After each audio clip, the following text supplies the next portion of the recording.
सीताराम गुणावली निसिदिवा यज्जीव्याप्यते। सीताराम विचित्ररूपमनिशं यश्चक्षुषोर्भूषणम्। सीताराम सुनाम धाम निरतम तं सद्गुरुं संभजे।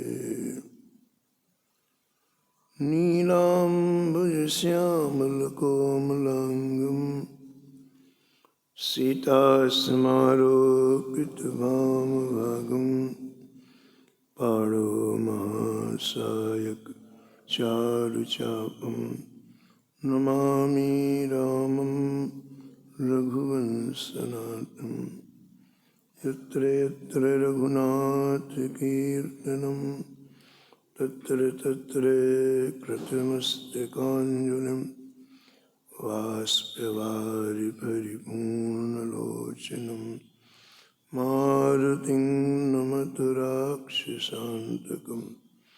वाञ्छाकल्पतरुभ्यश्च कृपासिन्धुभ्यैव च पतितानां पावनेभ्यो श्रीवैष्णवेभ्यो नमो नमः।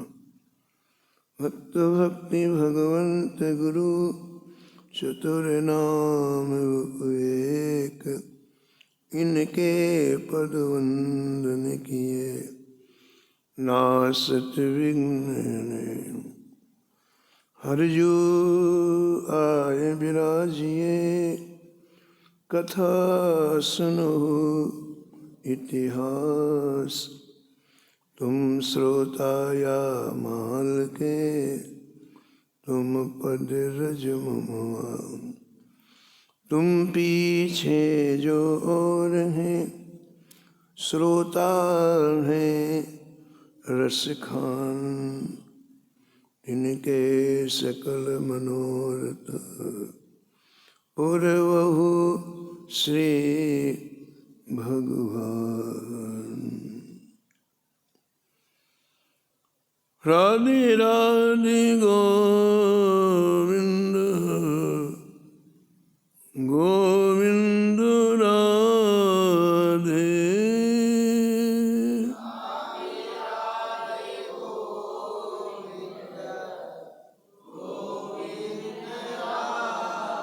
राधे राधे गोविंद गोविंद राधे।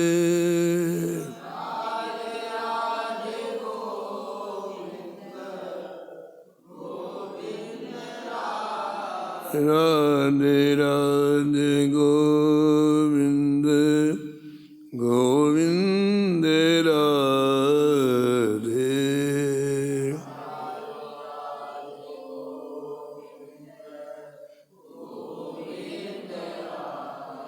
गोविंद राधे बोलो गोपाल राधे।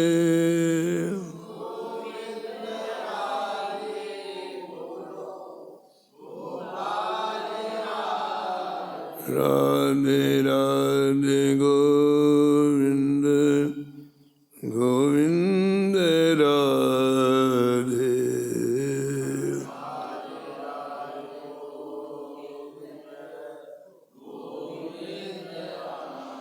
गोविंद राधे बोलो गोपाल राधे।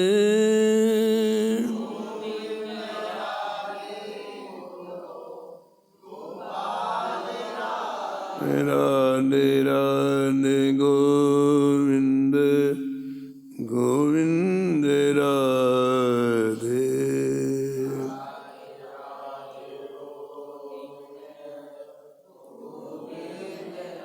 राधे राधे गोविंद गोविंद राधे।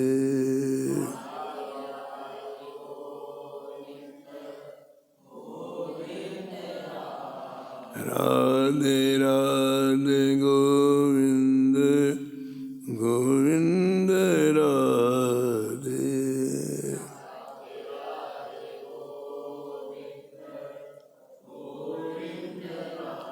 श्री जानकी वल्लभ लाल की, श्री मंगल मूर्ति हनुमान जी महाराज की, सब संत भगवान की, सपरिकर श्री भक्तमाल जी की, श्री स्वामी अग्रदास जी महाराज की, श्री नाभाजी महाराज की, श्री प्रियादास जी महाराज की, श्री वृंदावन धाम की, श्री बांके बिहारी लाल की, श्री राधा वल्लभ लाल की, श्री गिरिराज जी महाराज की, श्री यमुने महारानी की, श्री रामनाम महाराज की, श्री महाराज जी की जय जय श्री राधे।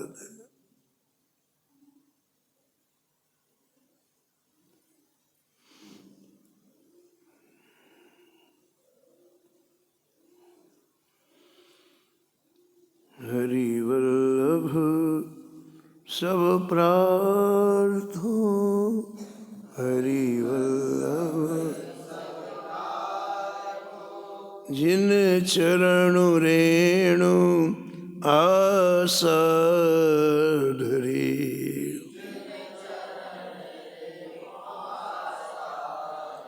कमला गरुड़ सुनंद आदि षोडश प्रभु पद रति,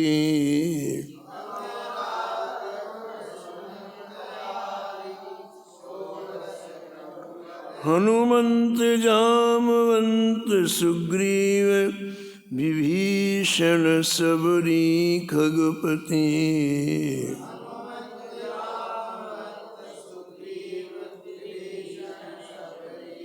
ध्रुव अम्बरीश विदुर अक्रूर सुदामा,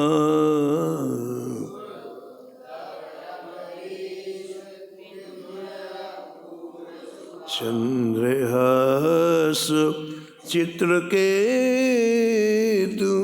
ग्राह्य गज पांडव नामा,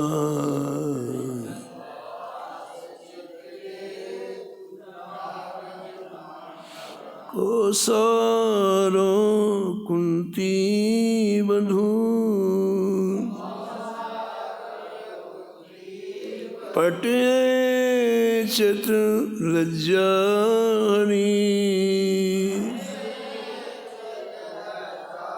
हरि वल्लभ सब प्रार्थों,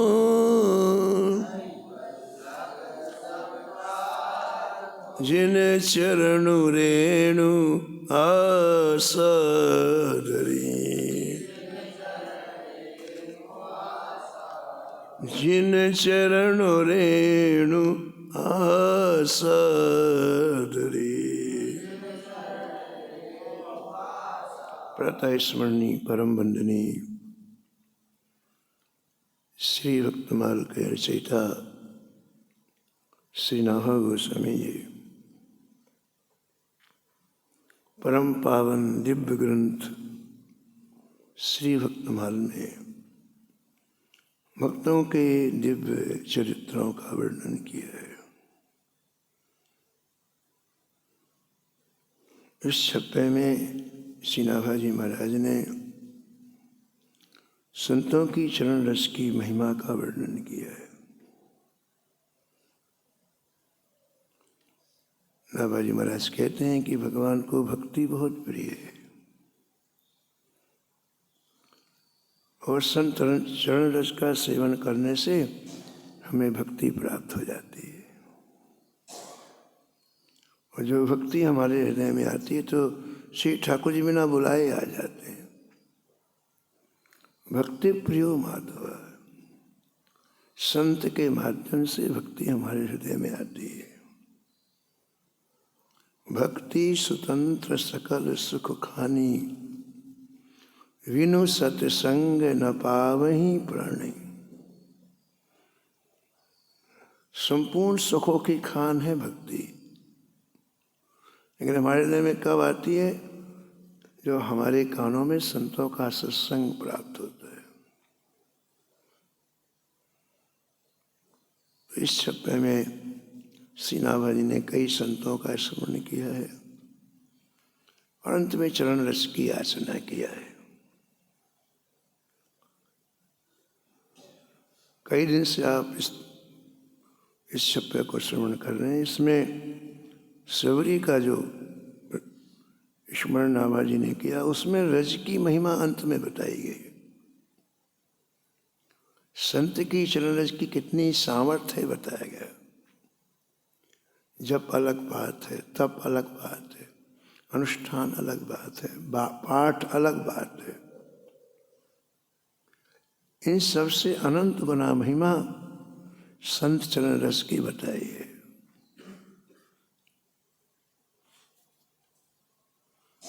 जिन्होंने ये सब कुछ किया है, संयम का पालन किया, वेद की आज्ञाओं का पालन किया, जब तब व्रत उपवास सब कुछ किया, लेकिन उनके हृदय से वो चीज नहीं गई जो ठाकुर जी को प्रिय नहीं है। वो कौन सी चीज नहीं गई? हम श्रेष्ठ जाति में उत्पन्न हुए हैं, हम श्रेष्ठ हैं, ये अहंकार इतनी ऊंचाइयों में पहुंचने के बाद भी बना रहा। और इसी अहंकार के कारण ठाकुर जी से मिले नहीं। ठाकुर जी किसके यहाँ गए? जिसको बिल्कुल अहंकार नहीं था, जो अपने को अत्यंत अधम मानते हैं, ठाकुर जी के सामने खड़े होने लायक नहीं मानते हैं। ठाकुर जी चल करके उसकी कुटिया में गए, और जो अपने आप को कुछ मानते थे, ठाकुर जी उनके दरवाजे से निकलने के बाद भी उनके यहाँ नहीं गए। सारा मामला अंतःकरण का है। ठाकुर जी आपकी क्रियाएं नहीं देखते, आपके अंतःकरण को देखते हैं। संसार में आपने बहुत अच्छा कोई काम किया, तो फिर क्या आपके अंदर अभिमान आया क्या कि मैं बहुत श्रेष्ठ हूं? अगर ये आया तो ठाकुर जी प्रसन्न नहीं होंगे, ठाकुर जी खुश नहीं होंगे, ठाकुर जी आपसे दूरी बना लेंगे। और आपने कोई अच्छा काम किया और आपके मन में आया, श्री ठाकुर जी ने अनुग्रह करके, कृपा करके ये काम का मुझे निमित्त बनाया है, कि यह सब ठाकुर जी ने है, मुझे आगे कर दिया है। ये बात यदि आप हृदय में आएगी तो ठाकुर जी बहुत खुश होंगे। और बात फैक्ट की है, सिद्धांत की है कि जीव में कुछ भी करने की सामर्थ्य नहीं है। आप जो भी अच्छा काम करते हैं, भगवान का भजन करते हैं, संतों की सेवा करते, उसके मूल में ठाकुर जी। लेकिन व्यक्ति अपने अहंकार के कारण ठाकुर जी को पीछे कर देता है और अपने आप को आगे कर देता है। श्री ठाकुर जी को प्रसन्न करने का एक ही तरीका है, दीनता। जब अहंकार हृदय में रहता तो आंसू नहीं आते, और जब व्यक्ति के हृदय से अहंकार गलित हो जाता है तो हृदय ही पिघल करके आंसू के रूप में बाहर आता है। ये आंसू ठाकुर जी को बहुत प्रिय है। केवल क्रियाएं ठाकुर जी को प्रिय नहीं। आप परिक्रमा करो, आप सत्कर्म करो, आप केवल पाठ करिए, विशेष ठाकुर जी को प्रिय नहीं है। श्री ठाकुर जी को आपके हृदय से जो आह निकलती है, जो टीस निकलती, जो दर्द निकलता, वो प्रिय है। इसलिए जिन्होंने भी ठाकुर जी को प्राप्त किया, आंसुओं से प्राप्त किया है। निस्दिन बरसत नैन हमारे। प्रजांगनाएं कहती हैं हमारे जीवन में एक क्षण ऐसा व्यतीत नहीं होता जब आँखों से आंसुओं की बरसात न होती हो, चाहे रात हो चाहे दिन हो। हे माधव, हे गोविंद, हे केशव, आपके स्मरण में हमारे आंसू छलछलाते रहते हैं। सदा रहत पावस ऋतु इन पर। हमारे बरसात में कहते हैं, पावस माने बरसात में, बरसात की जो ऋतु होती है उसमें वर्षा होती है। प्रजांगनाएं कहती है 12 महीने ही हमारे यहाँ आंखों में बरसात की ऋतु है। सदा रहत पावस ऋतु इन पर, जब से श्याम सिधारे, निस दिन बरसत नयन हमारे। 24 घंटे हम गीले कपड़े ही पहने रहते हैं। आंसू बंद हो तो कपड़े निकालें, कपड़े सुखाएं। मृगांगनाएं कहती हैं पूरे साल भर हम गीले कपड़े पहने रहते हैं। कंचुक पट सूखत नहीं कब हूं, हमने कभी सूखे कपड़े पहने ही नहीं। इतने आंसू निकलते, इतने आंसू निकलते हैं, पूरे कपड़े 24 घंटे गीले रहते हैं। कितने आंसू निकलते हैं? मृगांगनाएं कहती हैं और बीच बहत पनारे। हमारे उस हृदय के ऊपर से आंसू नहीं बहते, पनाले बहते। पनाले जानते हो आप? पानी की मोटी धारा को पनाला बोलते हैं। हमारी छाती के ऊपर से पनाले बहते हैं। कैसे हम सूखा कपड़ा पहने? तो भगवान ने सबरी के इस प्रसंग में बताया कि किसी के जीवन बहुत बड़ा त्याग है, बहुत संयम है, वो ब्रह्मचर्य का पालन करता है और तपस्वी है, जप भी करता है, तप भी करता है, पूजा भी करता है, पाठ भी करता है, लेकिन अहंकार है तो मैं उससे दूरी बना के रखता हूँ। ये ठाकुर जी ने बताया।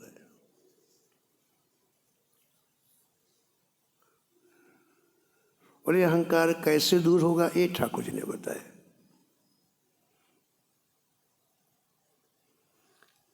भक्तमाल के टीकाकार प्रियादास जी लिखते हैं, करत हैं सोच सब ऋषि बैठे आश्रम में, करत हैं सोच सब ऋषि बैठे आश्रम में, जल को बिगाड़ सो सुधार कैसे कीजिए, जल को बिगाड़ सो सुधार कैसे कीजिए। अपनी अपनी कुटिया के बाहर कभी 100 कुटियाएं थी वहां उस वन में। एक एक कुटिया में एक एक संत रहते, 100 संत बाहर बैठ करके विचार विमर्श कर रहे हैं कि भैया एक ही सरोवर हमारे वन में है, वो भी रक्तमय हो गया है। अब पानी किले में 20 किलोमीटर दूर जाना पड़ता है। तो भैया विचार तो करो कि सरोवर का जल पहले सरीके शुद्ध कैसे होगा। एक महात्मा बोले कि अरे श्री रघुनाथ जी आ रहे हैं, तो हम उनके पास जाएंगे और उनसे कहेंगे महाराज आप उपाय बता दो कि सरोवर का जल कैसे शुद्ध होगा। हाँ ये बात ठीक है, क्योंकि उन्होंने एक पत्थर का स्पर्श किया था अभी, और वो पत्थर स्त्री बन गई। जो पत्थर को सुधार सकते हैं, पत्थर का उद्धार कर सकते हैं, वो जरूर हमारे सरोवर को अच्छा कर देंगे, ठीक कर देंगे। ये संतों ने आपस में निर्णय लिया। इतने में एक महात्मा दौड़ते दौड़ते आए, सांस फूल रही थी। भैया सुनो सुनो सुनो, रघुनाथ जी तो आ गए। आ गए? हाँ। कहाँ है? बोले मैं देख के आया हूँ, सबरी की कुटिया में बेर खा रहे। मैं देख के आया हूँ रघुनाथ जी सबरी की कुटिया में बेर खा रहे हैं। प्रियदास जी कहते हैं कि ये बात सुनते ही उनको जो अभिमान था कि हम बड़े पवित्र हैं, ये अभिमान चला गया। सबरी अपवित्र है और हम बड़े पवित्र हैं, ये जो इनको अहंकार था। ये बात सुनते कि ठाकुर सबरी की कुटिया में बैठे हुए बेर खा रहे हैं, ये अभिमान चला गया। सब बाहर बैठी थे, बोले भैया अब देर क्यों किया जाए, जब आ ही गए तो तुरंत चला जाए। ये लोग कभी सबरी कुटिया में जाने वाले थोड़ी थे। ये तो उसकी छाया को भी नहीं छूते थे। लेकिन जब व्यक्ति का स्वार्थ होता ना, तो गधे को भी नमस्कार करता है। इनका स्वार्थ था कि सरोवर का जल पवित्र हो जाए, शुद्ध हो जाए, इसलिए सब के सब गए।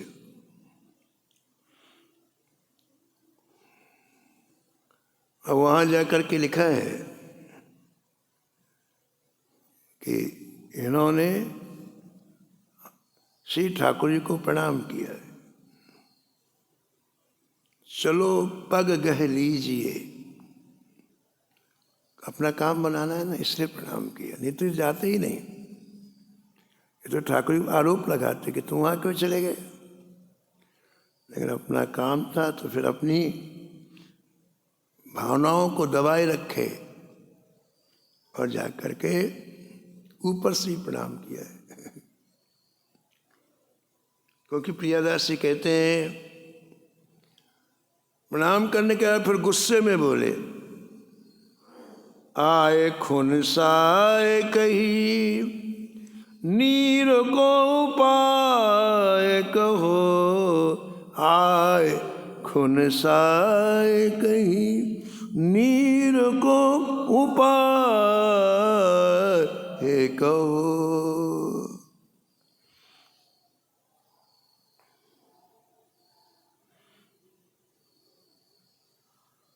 अभी आपने सुना कि लोग सुन चुके हैं कि रिश्ती तरी लगत पग धूरी।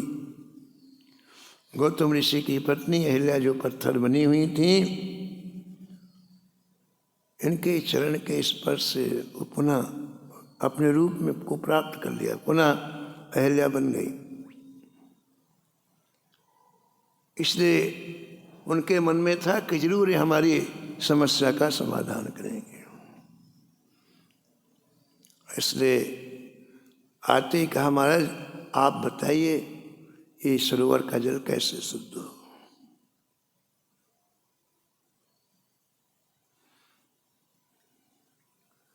अब जैसा व्यक्ति होता है ना, भगवान वैसी बात करते हैं। अभिमानी व्यक्ति को ना, तो ठाकुर जी उसको वैसी बात करते हैं। ये सब अहंकार में आए ठाकुर जी, इनके अंदर विनम्रता नहीं है। तो ठाकुर जी ने कहा, अरे महात्माओं, हम तो क्षत्रिय हैं और आप ब्रह्मर्षि हैं। हमको अभी क्या 10 साल भी नहीं हुआ और आप बहुत कालीन के महात्मा हैं। तो महाराज आपकी महिमा हमसे 1000 गुना, लाख गुना अधिक है। तो जो काम आप कर सकते हैं मैं थोड़ी कर सकता हूँ। भगवान बोले, आप ब्रह्मर्षि हैं, हजारों वर्ष से तपस्या कर रहे हैं, तो जो काम आप कर सकते हो मैं नहीं कर सकता। तो पीछे बैठे थे बड़े बड़े सफेद दाढ़ी वाले, बड़ी बड़ी जटाओं वाले। भगवान के ऐसा कहते हो, बिल्कुल महाराज जैसे फुग्गा नहीं फूल जाता है ऐसे फूल। अरे हमें तो अपनी महिमा का पता नहीं था।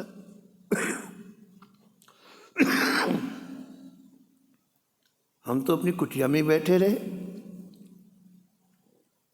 यदि हम सरोवर में जाकर के अपने चरण स्पर्श करा देते तो अभी तक ठीक हो जाता जल। अब महाराज एक टीम गई 15-20 की, जो बिल्कुल अपने आप को बहुत सिद्ध मानते थे, वो गए और चरण नहीं डाले, कूद ही गए सीधा। बोले पूरा शुद्ध हो जाए, छलांग मार के कूद गए। देखा हाथ लेके जल वैसे का वैसे ही रख दो। तो शरीर को हिलाया डुलाया, थोड़ा हाथ पैर आगे पीछे किए। 1 घंटे तक एक्सरसाइज करते रहे, कुछ नहीं हुआ। तो लज्जित होकर के लौट आए। अब फिर आके कहा, नहीं महाराज, हमारे सामर्थ्य की बात नहीं है, आप इस सरोवर के जल को शुद्ध कर दो।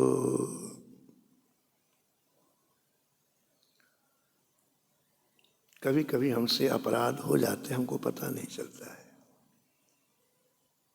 लेकिन वो अपराध परिणाम जरूर देता है ना। लेकिन इन महापुरुषों को पता चल जाता है कि इस व्यक्ति के इस अपराध का ये फल है। ठीक, हमें नहीं पता चलता। श्री गरुड़ जी को ये संशय हो गया कि श्री राम भगवान है कि नहीं है। कैसे संशय हुआ? मेघनाथ ने नागों के पास से राम जी को बांध दिया। श्री नारद जी गरुड़ जी से मिले, बोले जाओ तुम, राम जी नाग पास से बंधे हुए हैं, तो वहाँ जाओ, तुम्हारे जाते ही तुम्हारे भय के कारण नाग छोड़ के भाग जाएंगे। तो गरुड़ जी आए। युद्ध के मैदान में, लंका में युद्ध हो रहा था, और नागपाश से मुक्त हो गए राम जी। राम जी नागपाश से मुक्त हो गए, लेकिन गरुड़ जी के मन में संशय हो गया कि भगवान तो कभी बनते नहीं, ये कैसे भगवान है जिनको मैंने आकर के बंधन से मुक्त किया। अब ये संशय वैकुंठ में बढ़ने लग गया कि राम जी भगवान है कि नहीं, राम जी भगवान है। तो महापुरुष के हृदय में यदि कोई संशय आता है तो तुरंत दूर करते हैं।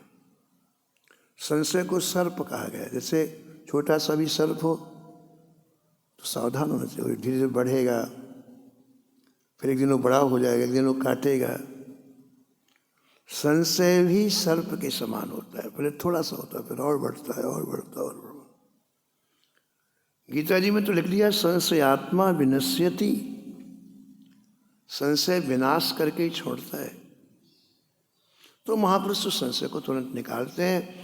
गरुड़ जी के हृदय में जब संशय हुआ तो गरुड़ जी सबसे पहले ब्रह्मा जी के पास गए, कहा महाराज आप बताओ, इस संशय है मेरे मन में, आप इसे दूर करो।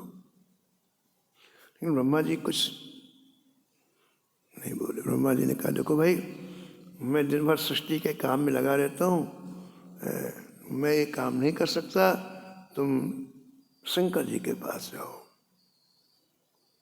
तो गरुड़ जी वहाँ से शंकर जी के पास कैलाश में आए। और संयोग की बात कि उस समय कैलाश से शंकर जी निकल चुके थे और कुबेर जी के पास जा रहे थे। कुबेर जी और शंकर जी की मित्रता है, मिलने के लिए जा रहे थे।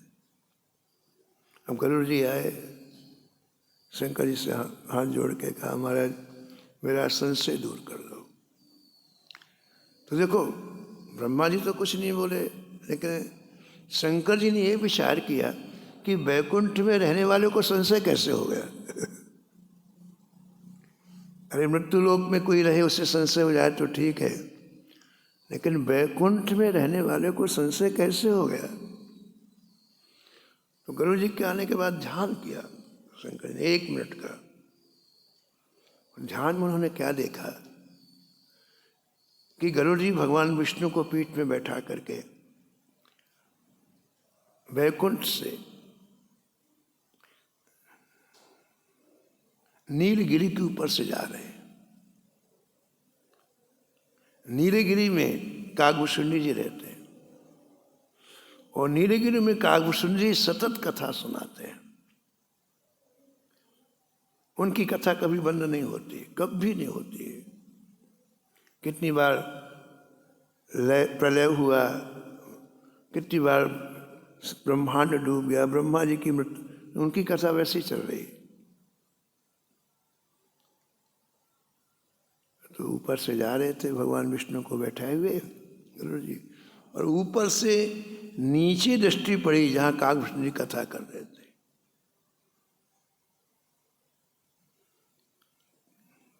तो गुरु जी के मन में कौआ क्या कथा करेगा, उनकी कौआ की आकृति थी, ये क्या कथा करेगा, लोग ये पक्षी बैठे हुए कथा सुन, कौआ क्या कथा करेगा। बस ये अपराध बन गया। किसी महापुरुष के बारे में हमें कुछ भी कहने का अधिकार नहीं है। हमारी इतनी योग्यता नहीं है कि उस महापुरुष की हम परीक्षा कर सकें। इसलिए कभी भी किसी महापुरुष के बारे में टिप्पणी नहीं करना चाहिए। अपराध के घेरे में हम आ जाएंगे। गरुड़ जी श्री के इतने बड़े महाज्ञानी जो वैकुंठ में निवास करते हैं, उनके मन में इतनी सी बात आ गई, कौआ क्या कथा करेगा। और श्री गोस्वामी जी लिखते हैं कि उनके मन में तुरंत माया ने प्रवेश कर दिया। हम जितने अनर्थ करते हैं माया के द्वारा होते हैं। इतना मन आनत खगराया, रघुपत प्रेरित व्यापी माया। ये संशय कैसे हुआ? माया ने प्रवेश कर दिया। ये बात कौन समझा? शंकर जी समझे। शंकर जी जड़ में जाते हैं। आपको दुख हुआ तो हुआ कैसे? शंकर जी मलहम नहीं लगाते हैं कि आपको सिर दुख रहा है तो बाम लगा दें, अमृतांजन, ना। आखिर सिर दुखने का मूल कारण क्या? वहां जाते हैं शंकर जी। क्यों जाते हैं? क्योंकि वो भजन करते हैं। भजन करने वाला मूल समस्या को पकड़ता है। तुम पुनि राम राम दिन राति, सादर जपहु अनंग अराती। शंकर जी हंस भजन करते हैं। इसलिए 1 मिनट में पता चल गया कि गरुड़ जी को बीमारी क्या है, क्यों हुआ ऐसा। इसलिए शंकर जी ने कोई उपदेश नहीं दिया। शंकर जी को पता है जिसका अपराध है वही क्षमा कर सकता है। इन्होंने कागभूषण जी का अपराध किया है, उनके चरणों में जाएंगे तभी इनका अपराध क्षमा होगा। तो शंकर जी ने गरुड़ जी को श्री कागभूषण जी के पास भेजा। और जब कागभूषण जी से कथा सुनी इन्होंने, तब इनका संशय दूर हो गया। चरणों में बैठ के कथा सुनी। ऐसी भगवान समझ गए कि इन ऋषियों ने अपराध किया है सबरी का। सबरी की झाड़ू से कंकड़ किसी ऋषि को स्पर्श कर गया तो उसको लगा कि ये इतनी अपावन है कि कंकड़ मेरे को छू गया, मैं दोबारा स्नान करने जाऊं। और तभी तो सरोवर का जल बिगड़ा। एक महाभागवत के प्रति ऐसा भाव प्रकृति सहन नहीं कर पाई और पूरा सरोवर का जल रक्तमय हो गया। अब उससे कोई दूर नहीं कर सकता, भगवान जानते हैं। इन ऋषियों ने सबरी का जो अपराध किया, सबरी कृपा करेगी तभी संभव है। और इस बात को कोई भगवान जानते हैं। तो श्री ठाकुर जी ने उनसे कहा देखो, यदि आपको सरोवर का जल पवित्र कराना है तो एक ही उपाय है, गहो पग भीलनी के। मेरे चरण पकड़ने से काम नहीं चलेगा, सबरी के चरण पकड़ो। सबरी के चरण पकड़ करके और फिर इसे ले जाओ सरोवर में, और ये जब चरण डालेंगी तब ये जल पवित्र होगा, पावन होगा। इनकी जैसी बीमारी थी वैसी औषधि ठाकुर जी ने किया।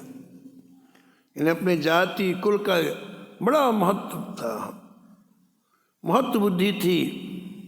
इस अभिमान को दूर करने के लिए श्री ठाकुर जी ने वाले ये उपाय किया। भगवान हर व्यक्ति को निरोग रखना चाहते हैं, चाहे वो साधु हो चाहे वो गृहस्थ, इससे कोई मतलब नहीं है। और जिसकी जैसी बीमारी वैसी औषधि ठाकुर जी करते हैं।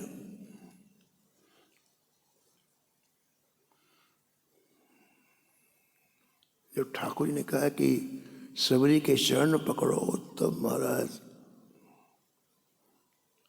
सारा अभिमान गलित हो गया इनका।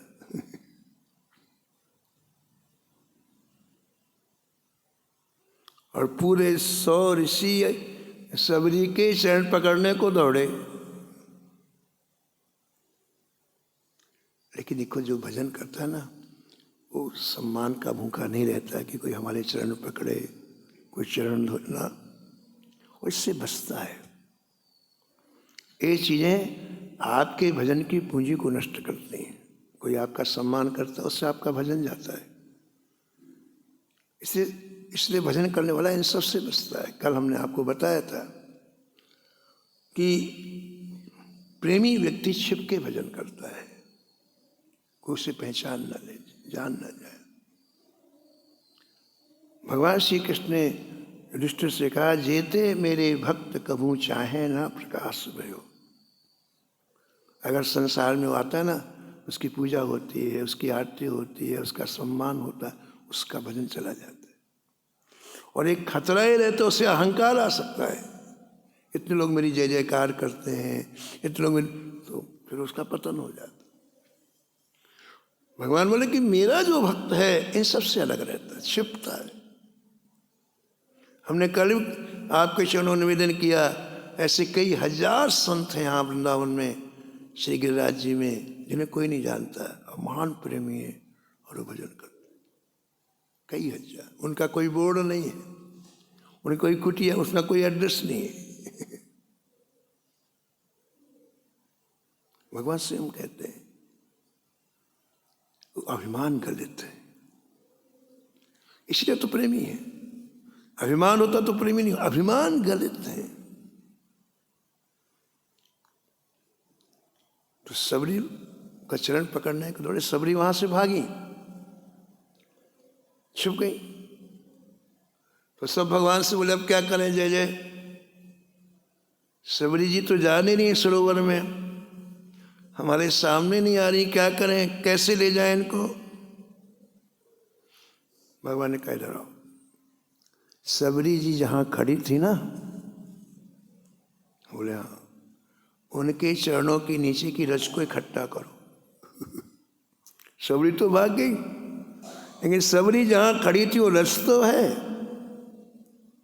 हम लोग जो परिक्रमा करते हैं, बताओ इसका क्या महत्व है, बताओ।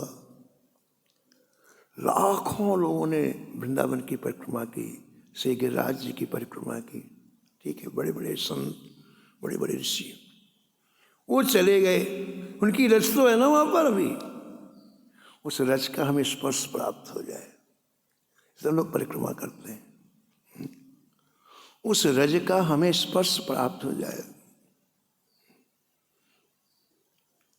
बरसाने में एक संत गए, बड़े माने हुए संत थे, बरसाने की परिक्रमा कर रहे थे, तो एक गुजरी आगे आगे जा रही थी। अब सुबह का समय, आगे आगे गुजरी, पीछे पीछे वो महात्मा। तो महात्मा ने देखा कि अरे एक टोकनी रखे सिर पर, और टोकनी के ऊपर इतनी रोटियां रखे हैं, तो उसके 25-30 रोटियां मोटी मोटी, और रोटी के ऊपर जूतियां रखे। महात्मा ने कहा ये कौन सा सिस्टम है भाई, टोकनी के ऊपर रोटी के ऊपर जूतियां। महात्मा को पूछना चाहिए ऐसा क्यों कर रही है। तो महात्मा थोड़ा जल्दी जल्दी पैर बढ़ाए, समीप में आके कहा, अरे मैया ये क्या कर रही है, रोटी के ऊपर जूतियां क्यों रखे है। तो और महाराज ब्रज की मैया गुजरी हो, बोले बाबा तू परिक्रमा क्यों कर रहा है? पूछा। बाबा जी कुछ बोल नहीं पाए। और गुरु जी ने कहा बाबा तू परिक्रमा इसलिए कर रहा है कि यहाँ की रज का स्पर्श तुझे प्राप्त हो जाए। बड़े बड़े संतों की रज यहाँ पड़ी हुई है, उसका स्पर्श तुझे प्राप्त हो जाए, इसलिए परिक्रमा कर रहा है। मेरी ये जूतियाँ 1 साल से इसी रज में घूमती हैं। मैं अपने पति को खेत में रोटी देने जा रही हूँ, तो ये जूतियाँ इसी रज में घूमी हैं, तो इनसे पवित्र कौन होगा? इसलिए मैंने ऊपर रख लिया। रोटी के ऊपर रख लिया।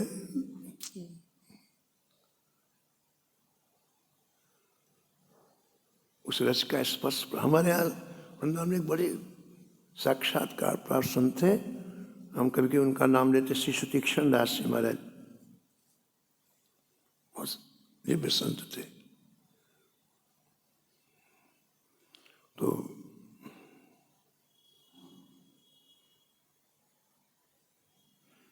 श्री करपात्री जी महाराज जी को उनके प्रति बड़ी निष्ठा थी। वृंदावन से श्री वामदेव जी महाराज गए करपात्री जी महाराज का दर्शन करने के लिए, तो उन्होंने पूछा आपने सुतीक्षण जी का दर्शन किया है? बोले नहीं। बोले आप वृंदावन जाओ और जहां वो खड़े हो वहां की रज लेके आना हमारे पास। उनकी बहुत निष्ठा थी उनके। तो आए, गोरेदाऊ गए और जहाँ वो खड़े थे, फिर अपनी कुटिया में बहुत कम, किसी से बात बहुत कम करते थे। तो वहाँ की रज की पोटली बनाई, फिर काशी गए। और करपात्री महाराज ने कहा कि देखो इस रज में बैठ के देखो चित्त कितना समाधिस्थ हो जाता है। इस रज में, एक संत की रज में बैठ के देखो चित्त कितना समाधिस्थ हो जाता है। रज की महिमा है देखो। भगवान ने कहा मुंशियों से जहाँ सबरी खड़ी थी वहाँ की रज लो और जाकर सरोवर में छोड़ो। ऋषियों ने रज उठाई और रज लेकर के जैसे सरोवर में डाला, सरोवर का जल बिल्कुल अमृत के समान हो गया, शुद्ध हो गया। अधिक बढ़ावत आप ते, अधिक बढ़ा जन महिमा रघुवीर।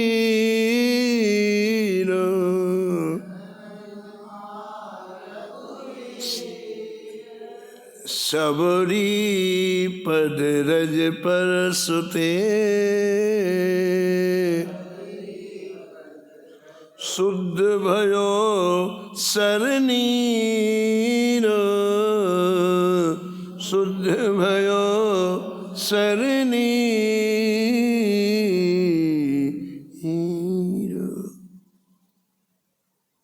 अब सबरी की महामहिमा का ज्ञान ऋषियों को हुआ, और ऋषि लोग तो महाराज अब ऐसी निष्ठा सबरी के ऊपर हुई कि उनका हृदय प्रेम में डूब गया। ऋषियों को पहचानना, संतों को पहचानना बड़ा कठिन है। भगवान पहचान कराते हैं तब संत की पहचान होती है। तुलसीदास जी ने एक पंक्ति लिखी, जो को कहे संत में सीना, तुलसी हाथ कान में दीना।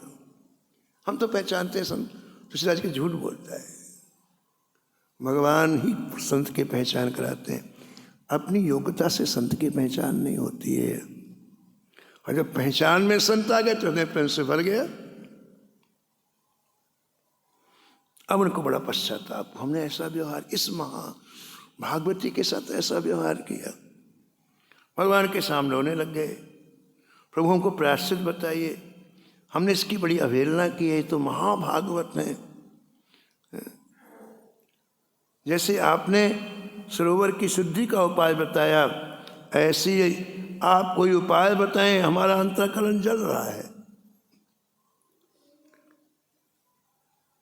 भगवान ने कहा, अब तुम एक काम करो, सबरी का मंदिर बनवाओ। यहीं पर जहाँ तुम्हारी कुटिया है ना, एक मंदिर बनाओ जिसमें सबरी के साथ साथ हमको भी विराजमान कराओ। लेकिन उस मंदिर का नाम होगा सबरी नारायण। महाराज ऋषियों ने वो मंदिर बनाया और तब उनके मन में शांति हुई, उनका प्रायश्चित हुआ। कई वर्षों तक महाराज आरती पूजा सेवा साष्टांग वंदन करते। आज भी सत्यनारायण जी का मंदिर है। तो भगवान ने संत चरण रस की महिमा बतलाई। ऐसे संतों के चरणों में उनकी रस को बार बार वंदन करते हुए वाणी को यहीं विराम। नमो नमो श्री भक्त सुमाल, जाके सुनत महात्म नासत, और झलकत राधा नंदलाल। गद गद स्वर पुलकित अंग अंगनी, लोचन बरसत असु अनुजाल। उतर जातो अभिमान ब्याल विष, लेत जीवाय सुरसुति काल। होत प्रीत हरि भक्त जनन सो, लेत शीघ्र हटि चरण प्रछाल। तजत कुसंग लेत सतसंगति, भाग जगत को अद्भुत भाल। निशिवासर सोवत अनुजागत, रोम रोम हुए करत निहाल। श्री अग्र नारायण दास प्रिया प्रिय, प्रगति जीवन रसिक रसाल। नमो नमो श्री भक्त सुमाल। सीताराम सीताराम सीताराम सीताराम। राम जय राधे श्याम राधे श्याम राधे श्याम राधे श्याम। श्याम जय सीताराम सीताराम सीताराम सीताराम। राम जय राधे श्याम राधे श्याम राधे श्याम राधे श्याम। राम जय सीताराम सीताराम सीताराम सीताराम। जय राधे श्याम राधे श्याम राधे श्याम राधे श्याम। जय सीताराम सीताराम। राम जय राधे श्याम राधे श्याम। जय सीताराम सीताराम। राम जय राधे श्याम राधे श्याम। सीताराम सीताराम। राम राधे श्याम राधे श्याम। हाँ सीताराम सीताराम। हाँ राधे श्याम राधे श्याम। श्री जानकी वल्लभ लाल की। श्री मंगल मूर्ति।